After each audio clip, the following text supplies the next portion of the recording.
ఉద్యోగంలో ప్రశాంతంగా ఉండాలని చెప్పారు. అంటే ఆ ఉద్యోగం చేస్తున్న 4 కోట్ల కుటుంబానికి దాచిపెట్టించి చక్కటి గృహాన్ని నిర్మించి కుటుంబాన్ని చక్కగా చూసుకుంటాం. మరి ఆయన పుట్టుకతో క్రైస్తవుడు ఇప్పుడు హైందవుడుగా మారిపోయాడు. మరి అటువంటి ఆశీర్వాదం దేవుడు ఎక్కడి నుంచి ఇచ్చాడు, ఎందుకు ఇచ్చాడు కదండి మనం ఆలోచన చేస్తాము.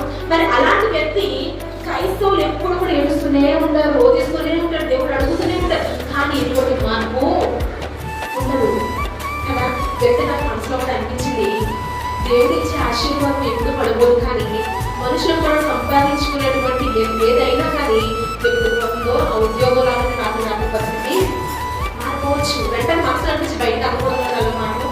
సో నేను అనలేదు, కానీ జస్ట్ ఆపేసాను అంతే. కానీ దేవుడు ప్రతిదీ సాధిపరచగలరు.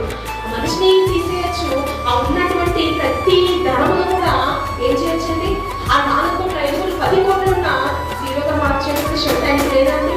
రాత్రికి రాత్రే పరిస్థితి మార్చగలడు. అప్పుడు పరిస్థితి ఏంటి కదండి, ఎవరు చాలి ఉంటారు. కానీ దేవుడు ఎప్పుడైతే ఆశీర్వాదం మనకి ఇస్తాడో ఆ ఆశీర్వాదం తీయడం ఎవరి తరమును కాదు.